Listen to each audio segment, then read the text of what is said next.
आज एक बहुत रहस्य भरी कहानी मैं आपके सामने लेकर आया हूं और ये कहानी है एक ऐसे शख्स की जिसने बिना दाना पानी 438 दिन यानी लगभग 14 महीने समंदर के बीच में बिताए। कैसे वो वहां फंस गया था, फिर कैसे वो जीवित रहा और कैसे वो ठीक ठाक हालत में यानी जीवित हालत में किनारे तक पहुंचा।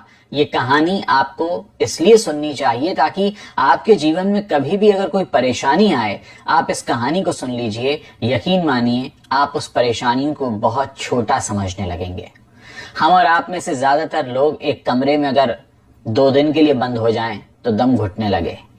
4 दिन किसी से बात न करें तो ऐसा लगे सांस नहीं आ रही है।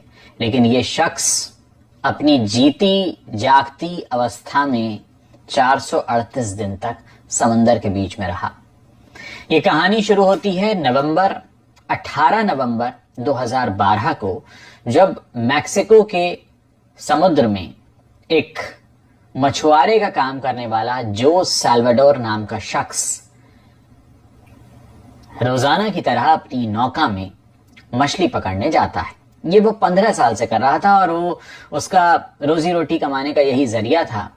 उसका एक मालिक था जो नौका का मालिक था, वो उसे नौका देता था। वो 2 से 3 दिन समुद्र में बिताता था और उसके बाद जो मछली पकड़ कर लाता था उस पर उसे कमीशन मिलता था। ये उसका 15 साल से काम था और उसे समुद्र में जाने की, समुद्री तूफानों को देखने झेलने की बहुत अच्छी एक उसकी लंबी एक्सपीरियंस भी रही थी।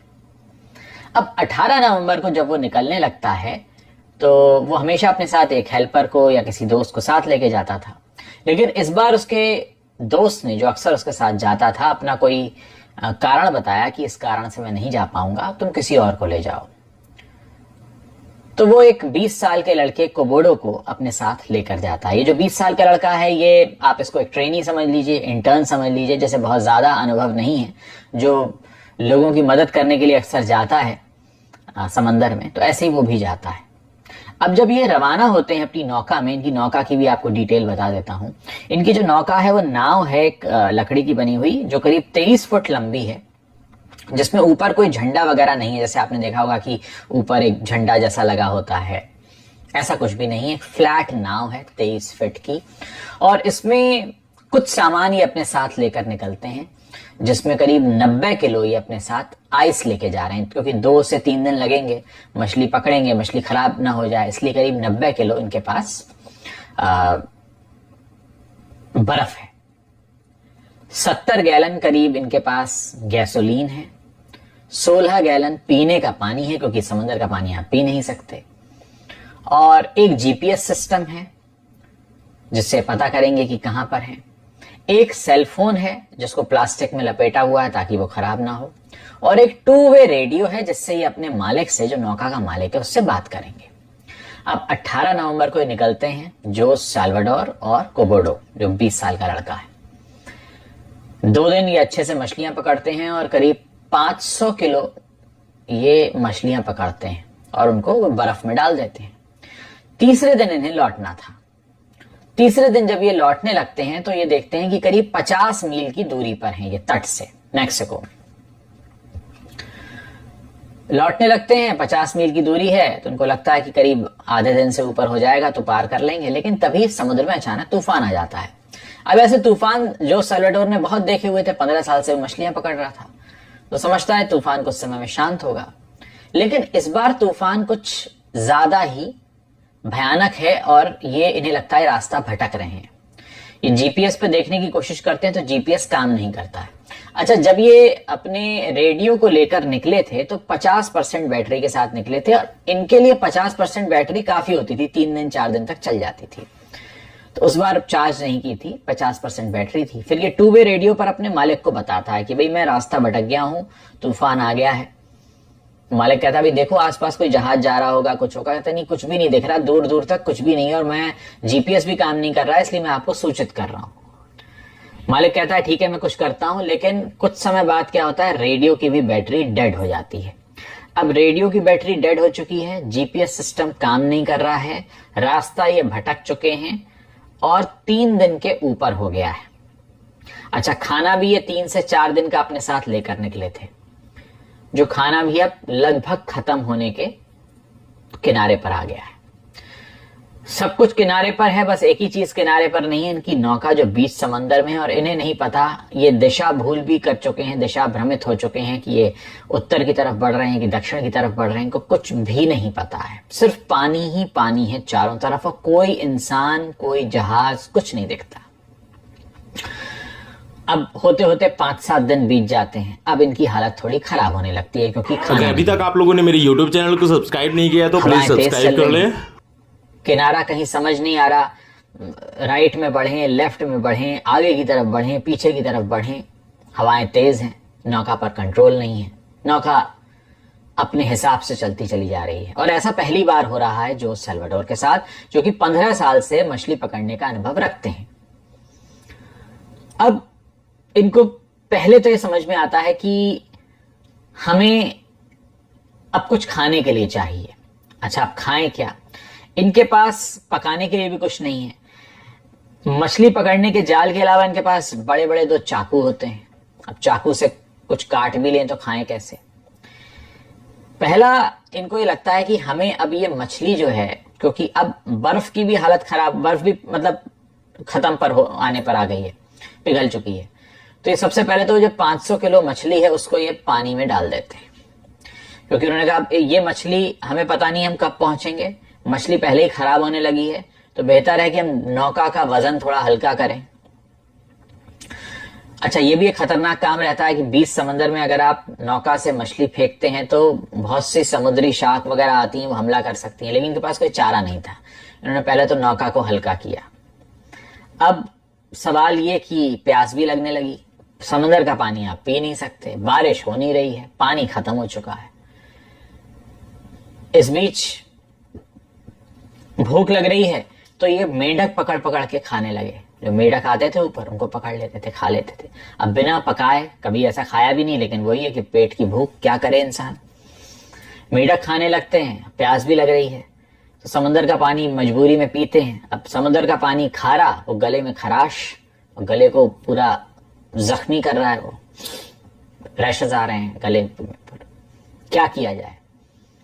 होते होते नौबत ये आ जाती है कि इन्हें अपना ही यूरिन पीना पड़ता है, क्योंकि प्यास लग रही है, पानी है नहीं, समंदर का पानी पी नहीं सकते, खाने को कुछ मिला नहीं, और कई दिन बीत चुके हैं।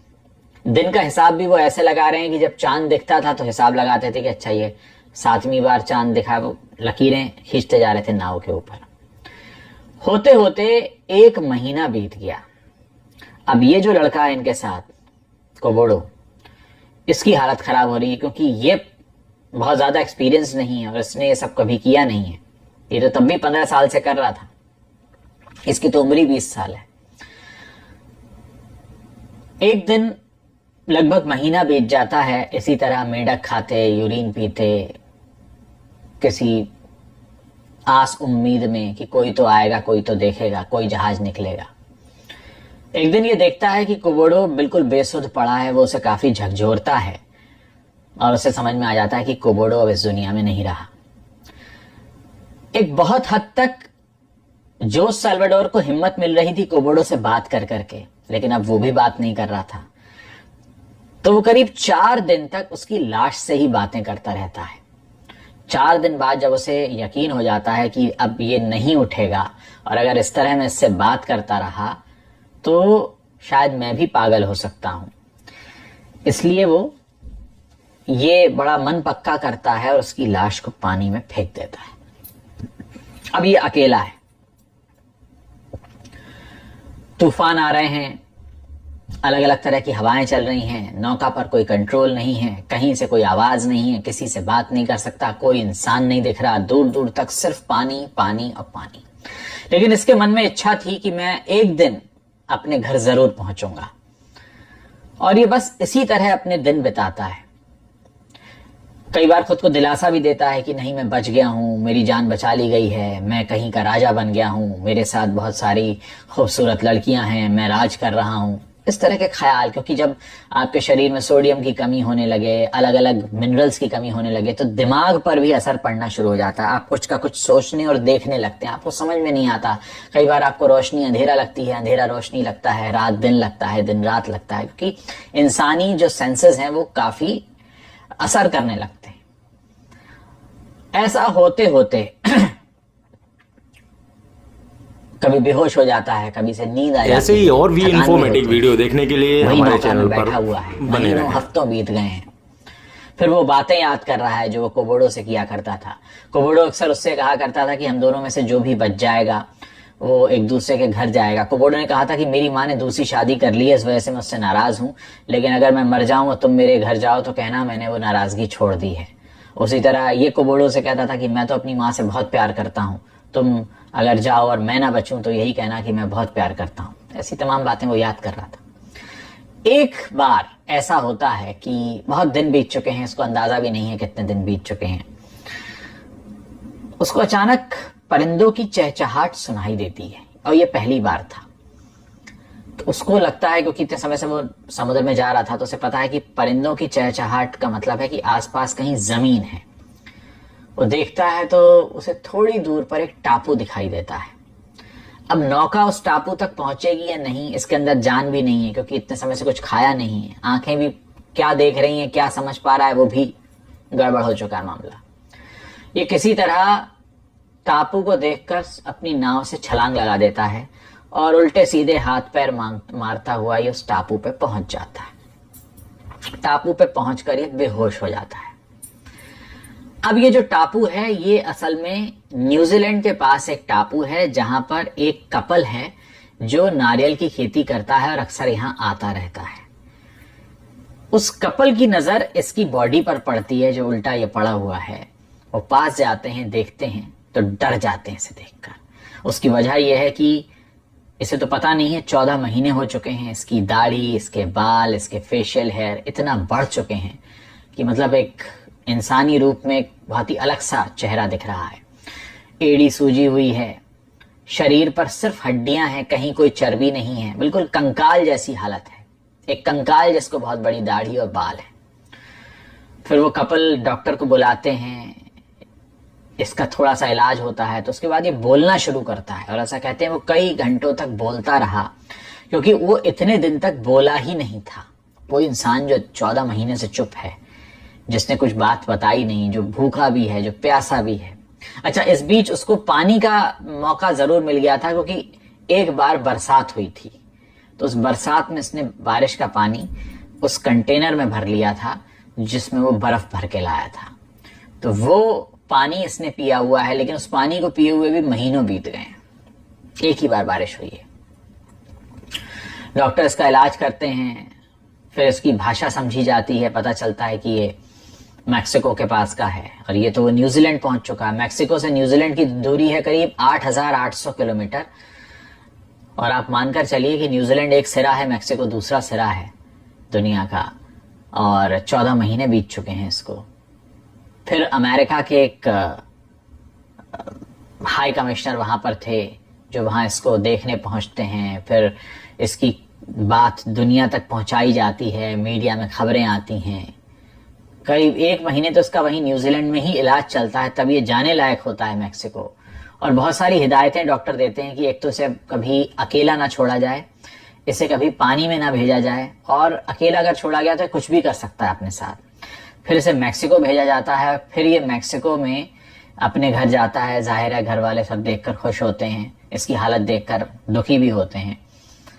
फिर ये कोबोडो की माँ के पास जाता है, उसे सब कुछ बताता है, और कहते हैं कि कोबोडो की माँ के पास जाकर ये 2 घंटे बैठा रहा, हर वो बात बताता रहा जो उसने उस 1 महीने के दौरान कोबोडो से की थी, और जो कुछ भी वो सोचता था अपनी माँ के बारे में, सारी बातें उसने बताई। और कहते हैं कि 2014 में करीब ये मिला था, 2012 के नवंबर में गायब हुआ। वीडियो को लाइक, सब्सक्राइब, शेयर करना ना भूलें। ऐसा कहते हैं कि उसके बाद से अभी तक उसे अकेला नहीं छोड़ा गया है। हालांकि बहुत सारी एनजीओज ने उसकी मदद की। अब वो समुद्र में तो जाता नहीं है, लाइट ऑन करके सोता है, अंधेरे से बहुत डरता है, पानी से बहुत डरता है। लेकिन दोस्तों, ये कहानी मैं आपके लिए इसलिए सुना रहा हूं कि 438 दिन बिना खाने के रहना, बिना पानी के रहना, बिना किसी से बात किए रहना, जमीन पर पांव रखे बिना रहना और जिंदगी की कोई आस उम्मीद न रहना। अगर इसके बाद भी कोई शख्स जीवित रह सकता है तो बताइए हमारी आपकी परेशानियां क्या इससे बड़ी हैं? यही वजह है कि मैं कहानियां आपके लिए लेकर आया हूं, ये सच्ची कहानी। तो जब भी आपके जीवन में कोई दिक्कत आए तो जोस सल्वाडोर के बारे में जरूर सोच लीजिएगा। कोई भी दिक्कत परेशानी होगी, जोस सल्वाडोर से बड़ी तो नहीं होगी। जिसको जीने की कोई उम्मीद ही नहीं थी, लेकिन फिर भी उसकी जिजीविशा देखिए कि 438 दिन 14 महीने इस तरह से रहना, और इस 14 महीने में उसने 8,800 किलोमीटर का सफर भी तय किया। ईश्वर है जाको राखे साइयां, मार सके ना कोई वाली बात है। इस कहानी को जरूर शेयर कीजिए, लोगों को बताइए। जितनी भी तकलीफें हमारी आपकी हैं ना, वो सब इसके आगे बहुत छोटी हैं, और यही मेरा मकसद है इस कहानी को आपके बीच लेकर आने का। धन्यवाद।